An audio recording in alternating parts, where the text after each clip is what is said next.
en nous contraire à celui qui veut venir nous habiter? Et alors, c'est pourquoi, frères et sœurs bien-aimés, la purification nécessaire est indispensable pour acquérir ce don. Cette purification qui n'est pas de l'ordre d'une œuvre humaine, encore une fois. Ce n'est pas une volonté humaine qui se met en branle et qui essaie de configurer son être profond à la vérité qu'il reçoit de l'extérieur de la vie de Dieu. Non, ce n'est pas un effort humain pour être meilleur. Il ne s'agit pas d'être meilleur pour recevoir le cadeau, mais c'est le cadeau qui nous rend meilleurs. Mais pourvu que la bonne disposition soit là, et le désir ardent, cette soif véritable, cette soif brûlante, encore une fois. Et voici, frères et sœurs bien-aimés, que Saint Paul va dire cette parole. Il le dit dans l'Épître aux Galates. C'est pratiquement le premier texte que le Saint Paul ait écrit. C'est le livre du Nouveau Testament qui semble de Paul, de ses écrits, de ses 13 écrits, le plus ancien. Alors, cela veut dire qu'il a écrit très tôt. Ça veut dire qu'il a eu cette expérience mystique de transformation totale de lui-même en Dieu il y a longtemps. Donc, c'était vers 49 après notre Seigneur. Voici que dans un autre épître plus tard, dans l'Épître aux Romains au chapitre 7, à partir du verset 13 et suivant, on lit un autre texte de Paul qui va tout simplement nous désarçonner et nous mettre pratiquement dans une sorte de contradiction avec ce que nous venons d'entendre dans l'Épître aux Galates. Et puis l'Épître aux Romains est écrit tardivement, vers 57, 58, quelque chose comme ça. Alors, nous voyons bien que Paul, bien qu'il ait été dans cette posture, dans cette grâce qu'il décrit dans l'Épître aux Galates, dans l'Épître aux Corinthiens, au chapitre 12, lorsqu'il a été transporté au 3e ciel, lorsqu'il a vu des choses que nul ne peut voir, lorsqu'il a entendu des choses que nulle oreille ne peut entendre, et pour qu'il ne s'enorgueillisse pas, il y a un ange de Satan qui le soufflette. Le mot souffletter est faible, c'est plutôt le mot frapper qui le frappe. Donc en fait c'est quelque chose de violent, c'est quelque chose de douloureux comme les gladiateurs qui avaient des espèces de gants de plomb quand ils donnaient des coups, voyez un peu. C'est quelque chose de lancinant dans sa chair. Et alors, il est dans cette torpeur continuelle. Il parle d'un ange de Satan qui le soufflette. De sorte que il a demandé à Dieu par 3 fois de l'en libérer. Et il n'a reçu qu'une seule réponse, ma grâce te suffit. Frères et sœurs bien-aimés, frères et sœurs d'amour, on a péroré et on a essayé de travailler et de discuter sur cette question, effectivement, de l'écharpe dans la chair de Paul. Et donc, selon un autre texte de l'Épître aux Galates, lorsque Saint Paul dit qu'il est arrivé parmi eux dans une posture, dans une grande souffrance physique et qu'il rend grâce à Dieu qu'il les ait accueillis dans cet état, donc l'hypothèse première est allée sur la question d'une maladie grave et profonde que Saint Paul avait certainement dans son corps, mais pas d'un ange de Satan qui le frappe. Mais alors, pour comprendre très clairement le sens de ce qui est là en jeu dans l'écharpe dans la chair, quand on se reporte au texte de l'Épître aux Romains au chapitre 7, on comprend les choses encore un tout petit peu plus clairement. Lorsque Saint Paul dit qu'il y a en lui, donc c'est Romains au chapitre 7 à partir du verset 13. Non.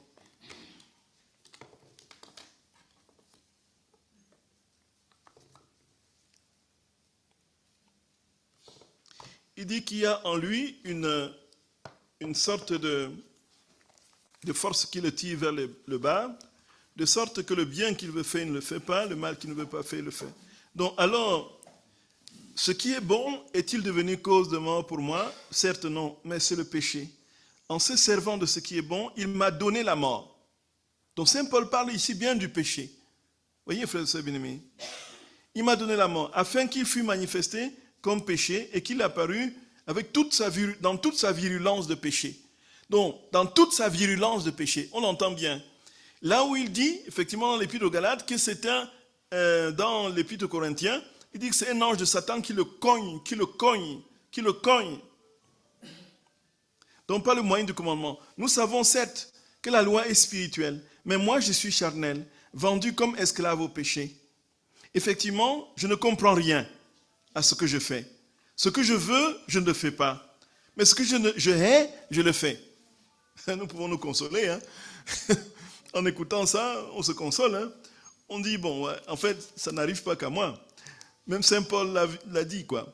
Or, si ce que je ne veux pas, je le fais, je suis d'accord avec la loi et reconnais qu'elle est bonne. Ce n'est donc pas moi qui agis ainsi, mais le péché qui habite en moi. Comprenons bien, donc, très clairement, les chats dans la chair.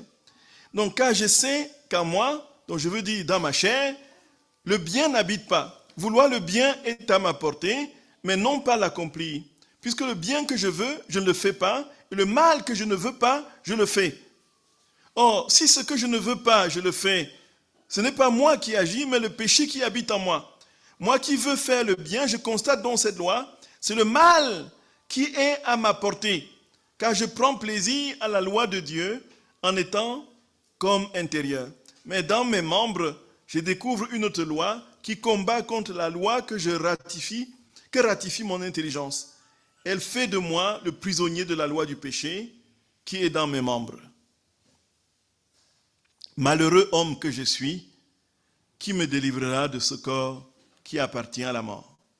Grâce soit rendue à Dieu par Jésus-Christ notre Seigneur. Me voilà donc à la fois assujetti par l'intelligence à la loi de Dieu et par la chair à la loi du péché.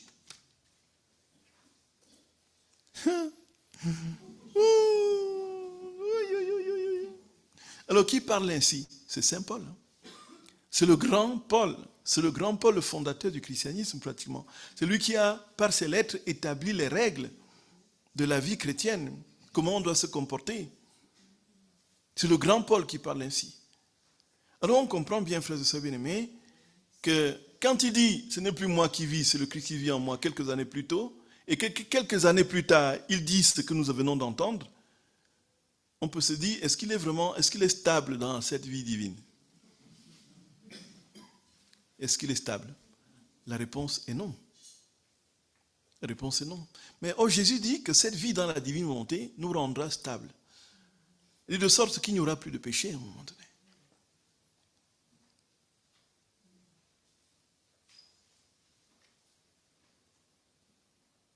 Et puis, Saint Paul qui dit ceci, va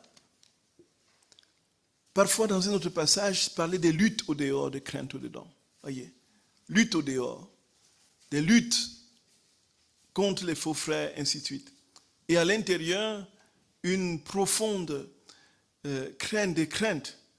Et il dit d'ailleurs dans la première épître aux Corinthiens au chapitre 9, je ne vais pas comme battant l'air. Quand il prêche l'évangile, il veut dire, mais je traite durement mon corps, afin de ne pas aller en enfer après avoir prêché aux autres. Donc, Paul est dans une logique de lutte et de combat. Il a mobilisé toutes ses ressources psychologiques et spirituelles, et physiques même, pour se jeter dans la bataille. Il est là dans une sorte de tension intérieure absolument faramineuse. Et il est dans une posture de celui qui ne veut pas avoir de repos tant qu'il n'a pas arraché le salut. Mais il constate douloureusement en lui cette loi qui le tire vers le bas, qui est contraire à la loi de la loi de l'intelligence qui le tire vers le haut et celle de la chair qui le tire vers le bas. Et donc, il y a ce conflit continuel.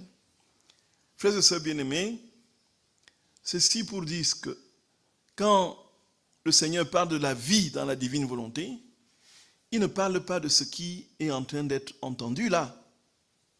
C'est-à-dire que le Seigneur dit très clairement qu'à un moment donné, il n'y aura même plus de lutte en vous.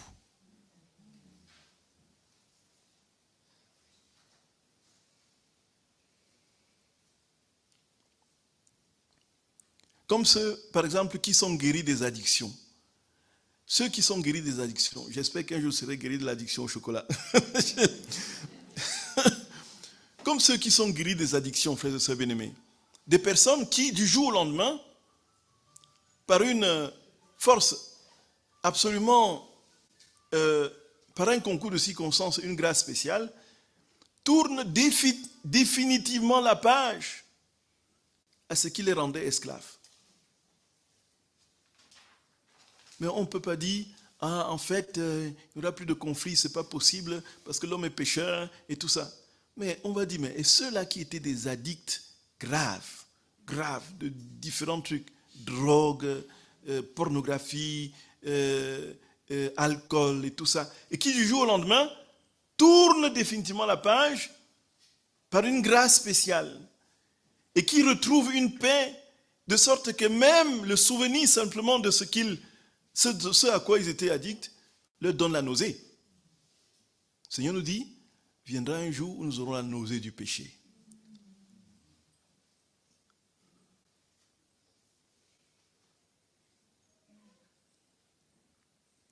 Mais il faut prendre Jésus au mot, frères et sœurs bien-aimés. Il n'est pas là pour nous dire des bobards, pour nous inventer des histoires. Et alors, c'est alors que Jésus va à Lystre Picaretta prendre cette même parole de Paul pour expliquer ce que c'est que vivre dans sa divine volonté. Et qu'il ne s'agit pas de travailler dans une constante lutte pour essayer d'acquérir cette stabilité, mais il s'agit de vivre et non de faire. Et donc, nous connaissons ce célèbre passage qui est le fameux passage du tome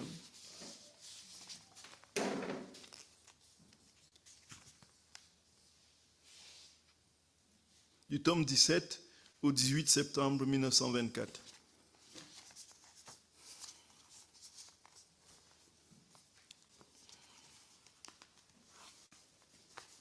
C'est alors que nous comprenons, frères et bien-aimés, c'est vraiment, ça dit, nous sommes en chemin au tome 17, 18 septembre 1924.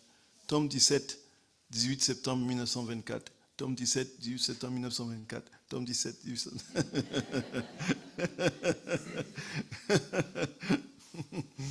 Oui. Donc,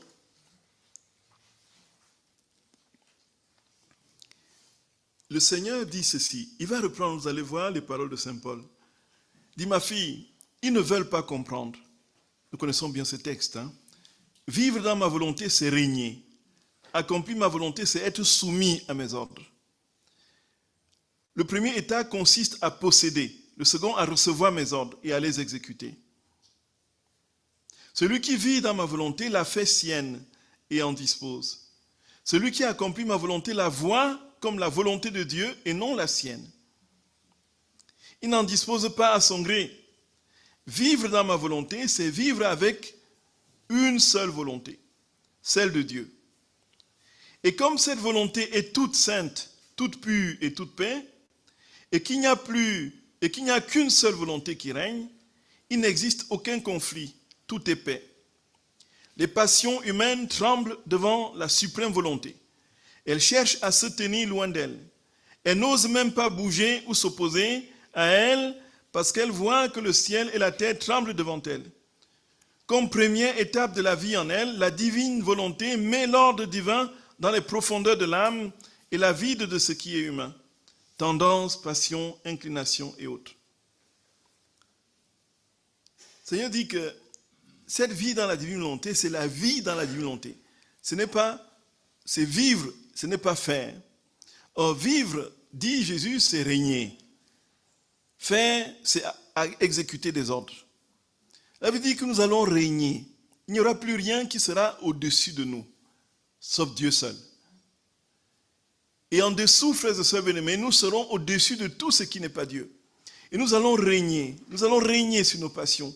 Nous allons être maîtres de tout ce qui nous empêche d'être tout à Dieu. Et tout cela sera contenu dans cette vie, dans la divinité.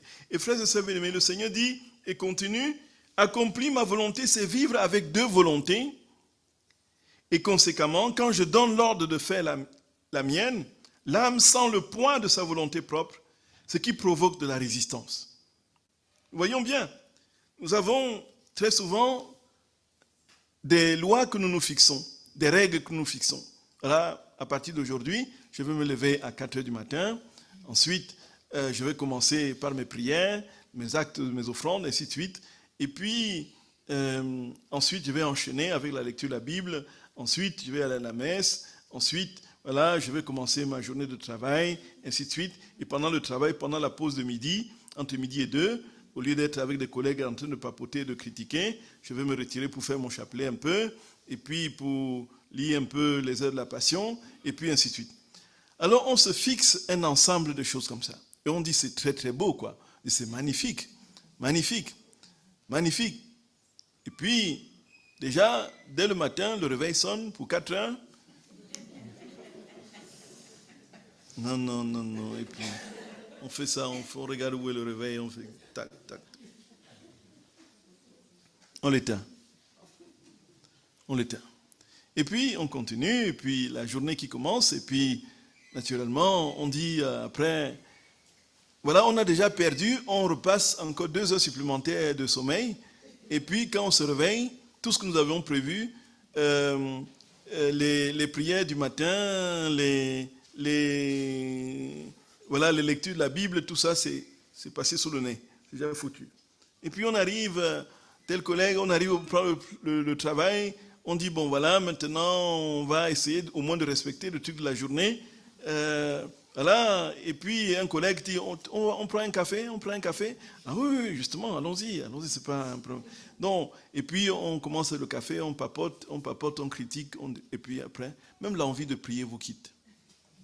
Tout devient lourd, difficile. Tout devient difficile.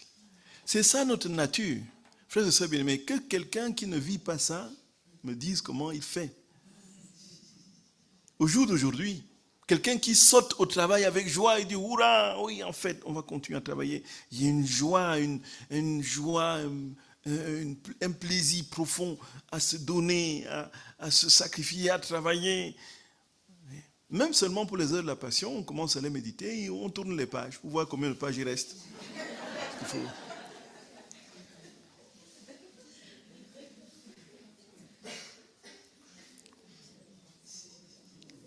Tout ceci parce que Dieu est encore loin de nous. Il est à côté de nous. Il n'est pas encore pleinement en nous. Jésus dit, quand ce moment viendra où il sera tout en nous, le sacrifice sera un plaisir.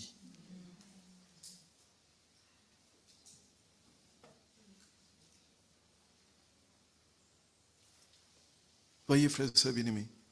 Et donc, on peut même, à la limite, commencer à mesurer notre implication, notre présence en Dieu dans la divine volonté. Est-ce que je fais les choses difficiles avec amour, légèreté et avec un désir profond de plaire à Jésus et de sauver les âmes?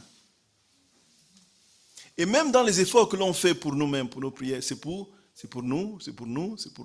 Voyez, on prie pour telle intention, mon intention. On a toute une liste qu'on vient présenter à Jésus. Mon intention, ceci, cela. Alors si je commence à me dégager de mes intentions pour me soucier du sort, du salut des âmes, là je franchis un pas. Je sais que Dieu a commencé à prendre la place en moi, de manière particulièrement profonde.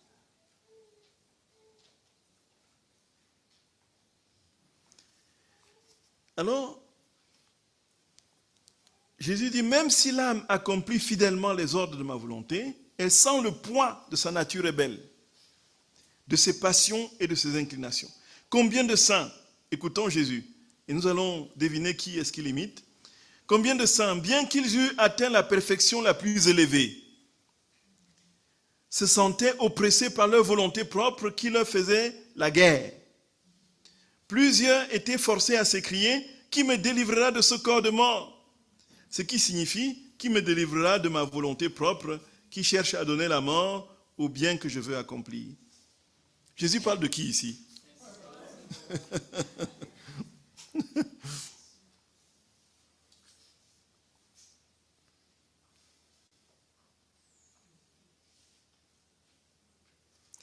Vivre dans ma volonté, c'est vivre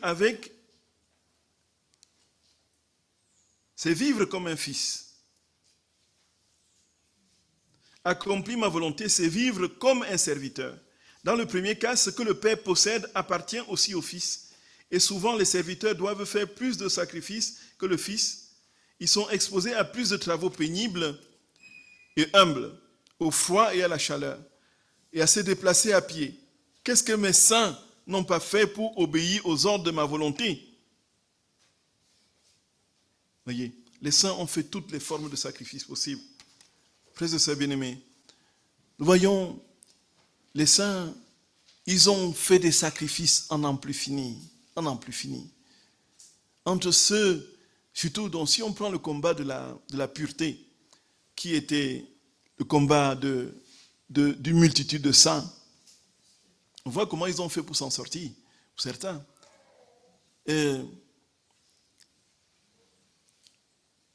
Lorsque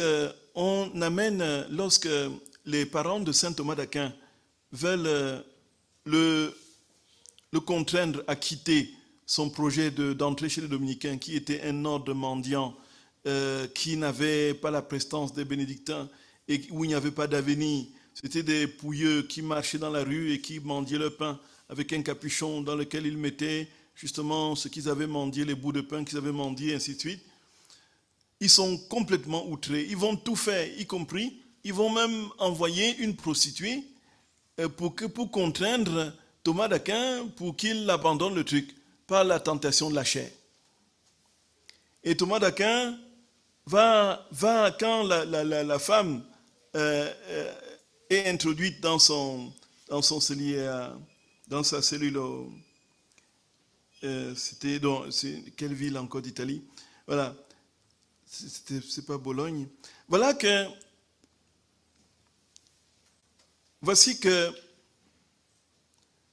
Thomas d'Aquin lui pose la question, ah oui, tu veux la relation, et commence à se déshabiller, tu veux la relation charnelle? Voilà Thomas d'Aquin qui se jette dans le feu de la cheminée. Il dit, viens alors, viens-y, viens que nous... Et la femme horrifiée détale.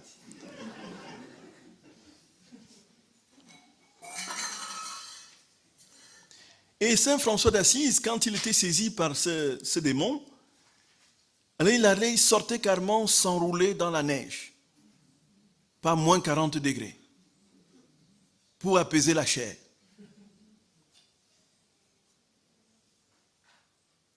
Parfois, c'était dans les... Et quel autre sens? C'était dans les ronces, ainsi de suite.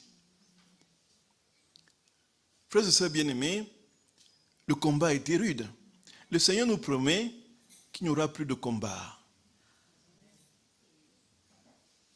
Wow.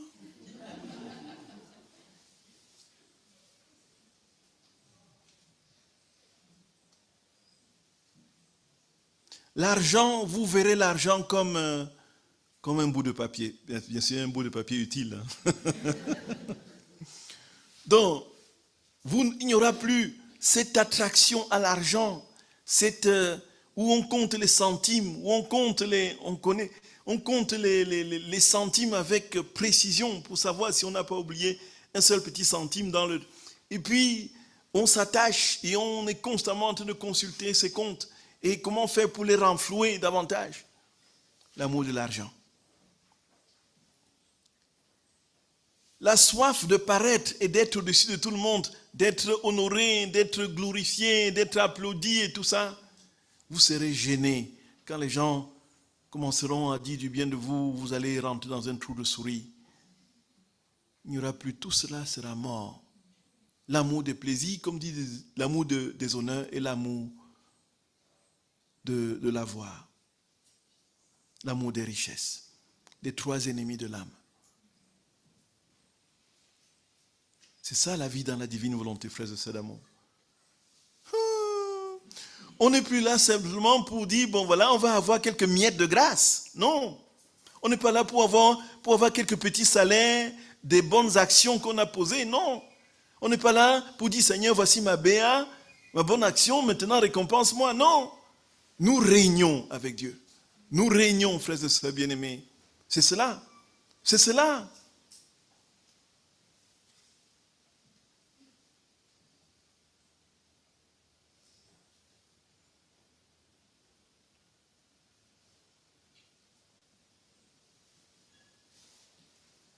Nous ne sommes plus serviteurs, nous sommes fils. Il dit, d'autre part, le fils reste avec son père, prend soin de lui, le réconforte et se baiser de ses caresses. Il donne des ordres aux serviteurs comme si c'était le père qui commandait. S'il sort, il ne va pas à pied, mais en voiture. Bien plus qu'en voiture, hein. Il va en limousine. il va en jet, en voilà, limousine de 50 mètres de long là. Vous avez tout, vous avez même la piscine dans la limousine.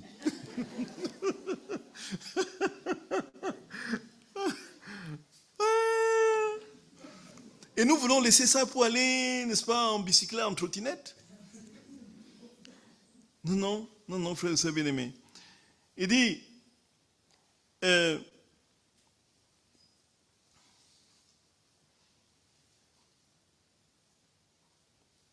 alors que le fils possède tout ce qui appartient à son père, les serviteurs ne reçoivent que le salaire dû à leur travail, restant libres de servir ou de ne pas servir leur maître. S'ils ne le servent pas, ils n'ont plus droit à aucune indemnité. Quant au fils, personne ne peut annuler ses droits, empêcher qu'il possède les biens du père. Aucune loi céleste ou terrestre ne peut annuler ses droits, ni délier sa relation de filiation vis-à-vis de son père. Ma fille, la vie dans ma volonté est celle qui s'apparente le plus à la vie des bienheureux dans le ciel. Ce que Jésus a dit. Elle est aussi distante de la vie de ceux qui accomplissent ma volonté et sont fidèlement soumis à mes ordres, que le ciel est distant de la terre, que le Fils est distant des serviteurs et qu'un roi est distant de ses sujets. Voyez,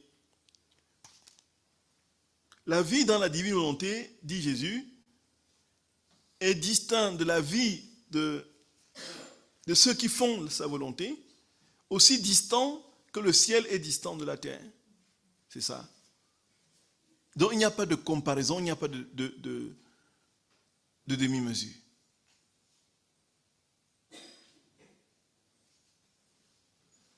Donc c'est carrément, totalement,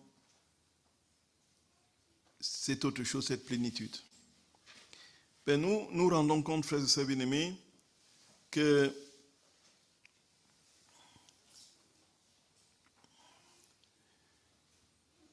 ceci est une grâce.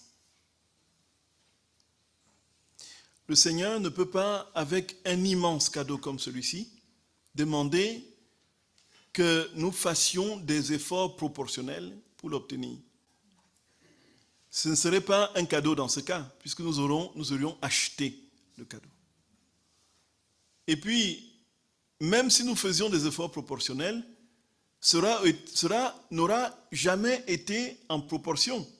Ce serait impossible que ce soit proportionnel, parce que nous serons dans des efforts humains, et lui nous donne un cadeau divin. Et donc, il faut pour obtenir ce cadeau, que ce soit vraiment un cadeau, et que nous ne fassions rien d'autre que de recevoir.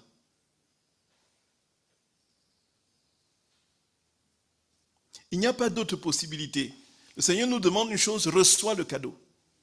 Reçois le cadeau. Je te demande une seule chose, reçois le cadeau. Et donc, pour recevoir le cadeau, il faut des dispositions. Il faut des conditions pour recevoir le cadeau.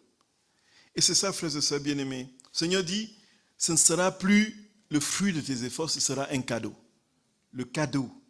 Quand on dit cadeau, on dit gratuité. Quand on dit cadeau, on dit, voilà, désintéressement.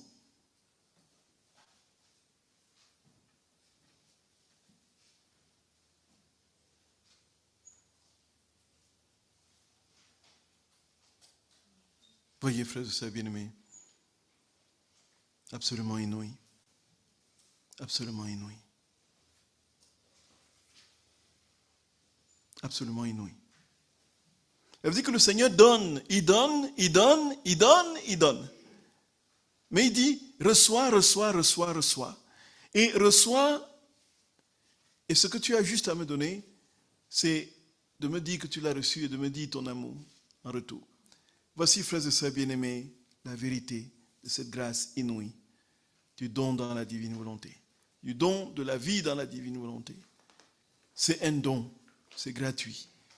Prends, reçois, accueille, laisse-moi faire. Et alors, ce que je ferai en toi, grâce à tes bonnes dispositions, à ta droite intention, à ta bonne volonté, et sera un acte divin que je poserai. Et alors, frères et sœurs d'amour, Voici, Jésus dit que c'est le plus grand cadeau que je veux donner aux créatures. Le plus grand cadeau. Le plus grand cadeau. Pour ma part, je ne voudrais pas mourir avant d'avoir expérimenté cette vie du ciel dans mon âme. Je ne sais pas ce qu'il en est de vous, mais je vous assure, pour ma part, je prie que le Seigneur me donne de le goûter ici-bas. Même si aujourd'hui, je réalise que ce n'est pas encore, je suis encore très très loin, mais je prie que la distance se rapproche, se rétrécisse toujours plus entre ce cadeau, cette plénitude, cette complétude de la vie en Dieu et ma vie présente. Et que je goûte cela avant de quitter cette terre. Le Seigneur dit, c'est pour vous, c'est pour moi, frères et sœurs d'amour. Vous imaginez que vous n'avez plus d'angoisse. Vous imaginez que vous ne vous inquiétez plus de rien. Vous imaginez que tout est paix en vous, que tout est joie en vous. Qu'on vous calomnie et vous dites merci à la personne qui vous a calomnié.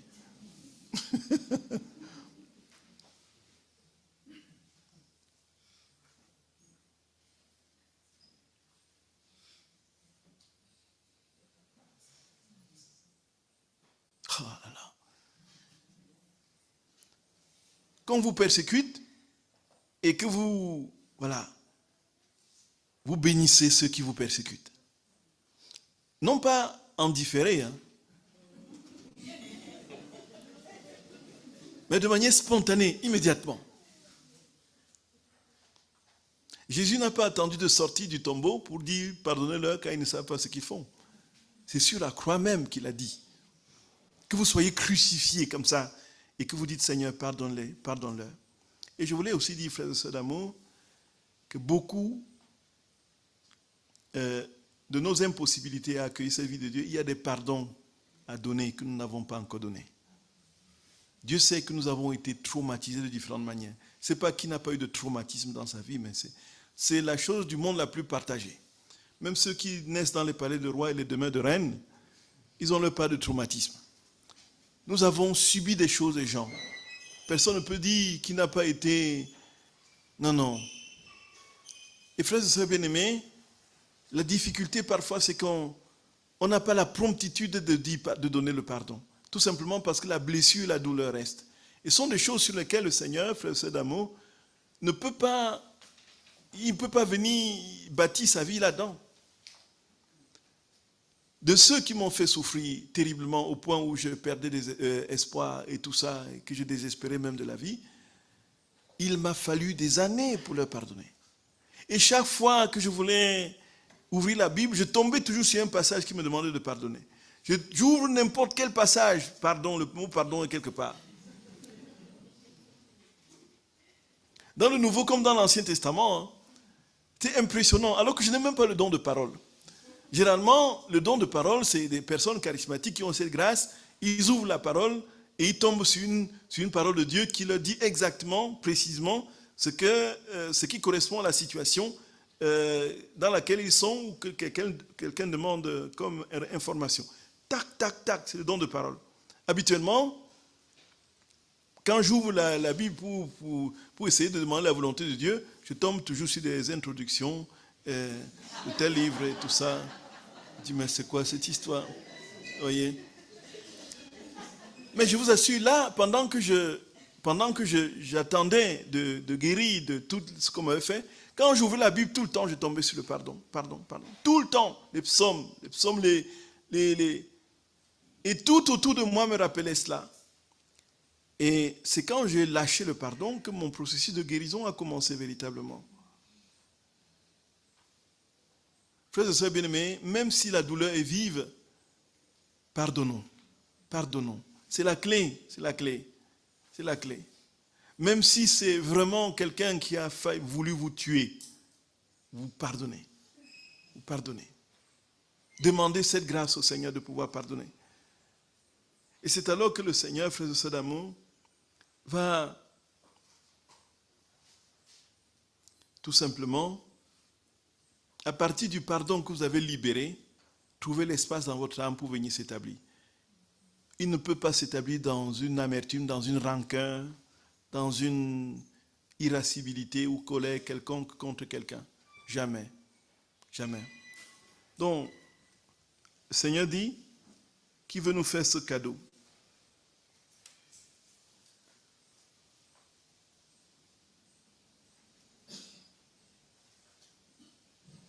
La vie, dit toujours dans le même passage, je vais terminer par là, la vie dans ma volonté est le plus grand cadeau que je veux donner aux créatures. Ma bonté et ma générosité veulent toujours répandre plus d'amour sur elles.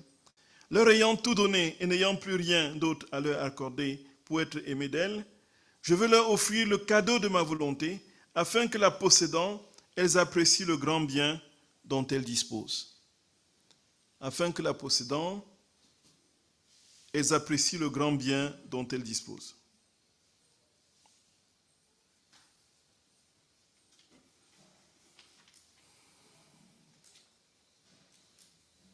Et le plus grand sacrifice pour acquérir ce don, ce n'est pas ce qu'on imagine, comme ce qu'ont fait les saints, c'est le sacrifice de leur simple volonté propre.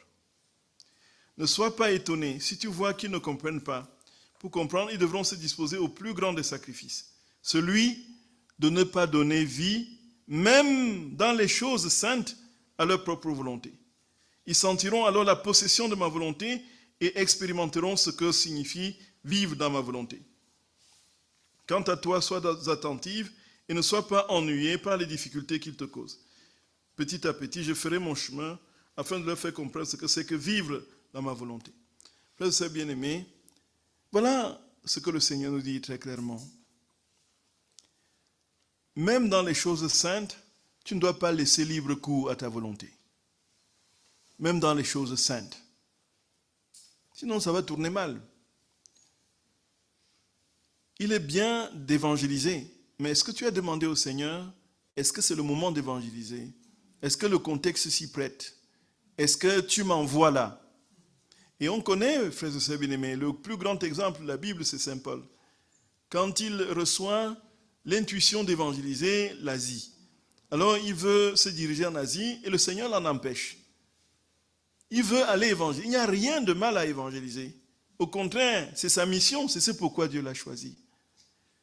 Et voilà, alors qu'il se dirige vers l'Asie, le Seigneur le retient. Et c'est cette nuit-là qu'il a le rêve d'un Macédoine, le songe d'un Macédonien, qui va l'inviter en Macédoine pour la prédication. C'est alors qu'il arrive en Europe occidentale.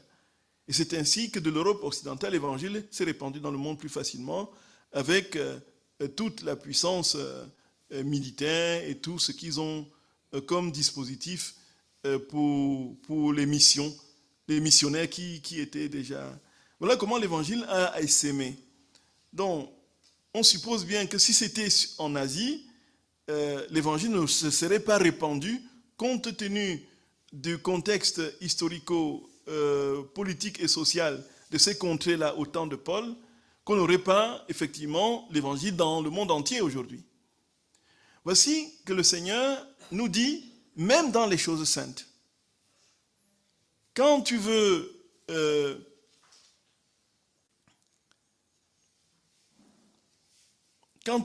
passer 7 jours sur 7 à l'extérieur de la maison familiale, loin de tes proches, parce que tu veux te consacrer à Dieu, bon, pose-toi la question, est-ce que Dieu veut vraiment cela? Est-ce qu'il veut vraiment que tu abandonnes ton devoir d'État et que tu quittes ta posture de père de famille ou de mère de famille pour aller faire des prières 24 heures sur 24, 7 jours sur 7?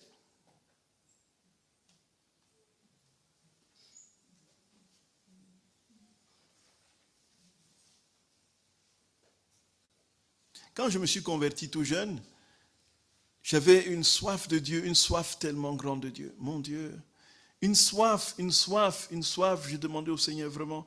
Et puis je lisais les livres des saints, je voulais les imiter en tout point. Et alors j'ai commencé aussi à dormir sur le sol nu. Alors pour faire pénitence, j'apprends que le curé d'Ars avait comme oreiller un caillou, un peu. Et puis je veux aussi l'imiter. Mais je n'étais pas allé jusqu'à prendre un caillou pour oreiller. Certainement je me serais blessé compte tenu de mes aides. Mais je dormais sur le sol nu. Et à un moment donné, j'avais tellement de courbatures et de mal de tête que dans la journée, je n'arrivais même plus à faire mon devoir correctement, voyez, mon travail correctement. J'ai compris que c'était la volonté propre. Et qu'est-ce que ça m'insinuait en fait? Ça me disait, tu es sur le chemin de perfection, tu vas aller très vite et plus vite, et tu vas atteindre rapidement les sommets de sainteté, et ainsi de suite. Donc il y avait une mobilisation de ma volonté propre qui était ici fortement mise en branle. Et donc, la conséquence, c'est que voilà. Et puis, autre chose que j'apprenais que Saint Antoine veillait toute la nuit à prier et qui disait les 150 psaumes par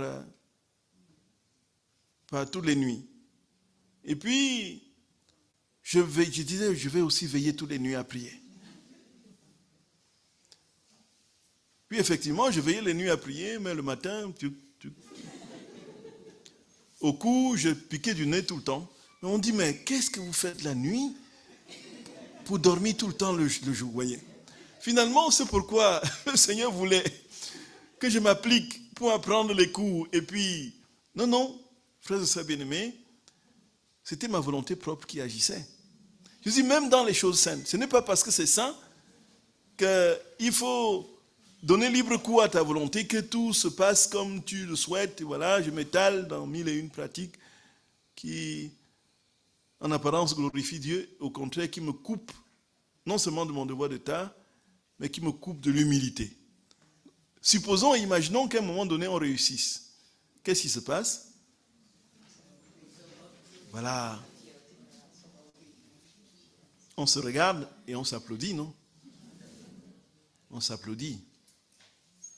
Et on s'étonne que les gens ne nous applaudissent pas.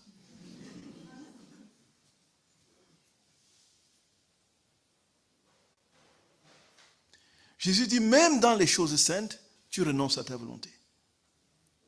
Et c'est ici, frères et sœurs bien-aimés, que nous allons comprendre, dans les temps qui viennent, comment est-ce que cette articulation se fait. Quand Jésus dit qu'il vit en nous et que nous sommes en lui, comment ça se fait techniquement, si on peut parler de techniquement? Comment, très concrètement, on va le comprendre? Comment est-ce qu'on peut le comprendre concrètement? C'est alors que le Seigneur va nous aider de multiples manières. Alors,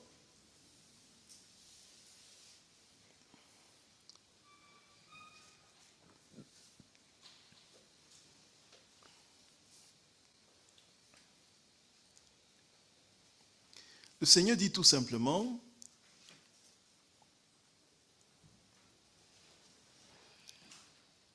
que l'obéissance vaut plus que le sacrifice, vaut mieux que le sacrifice. Donc, dans l'unité des volontés humaines et divines en Jésus, il était constamment obéissant à son Père.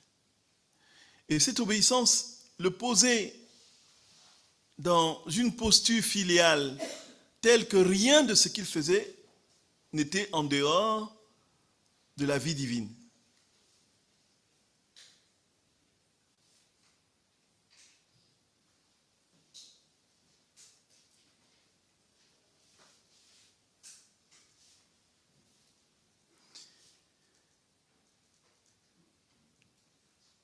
La volonté humaine et la volonté divine en Jésus étaient si intimement unies, intrinsèquement unies, qu'on ne pouvait pas les séparer.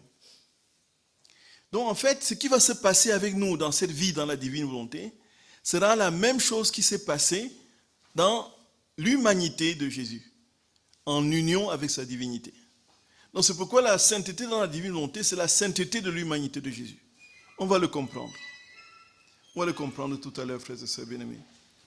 On va le comprendre tout à l'heure. Et ça, c'est avant de passer à comment? Très concrètement. Donc,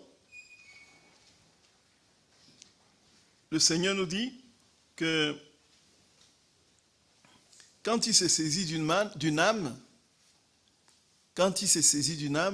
il ne peut rien faire d'autre que de se communiquer à elle. Alors, qui est Jésus? Jésus est vrai Dieu et vrai homme. Et si nous sommes en lui, nous partageons son humanité, nous partageons aussi sa divinité, puisque sa divinité n'est jamais séparée de lui. Ce que nous allons voir tout à l'heure de manière un peu plus détaillée. Je vous salue Marie, pleine de grâce, le Seigneur est avec vous. Vous êtes bénie entre toutes les femmes, et Jésus, le fruit de vos entrailles.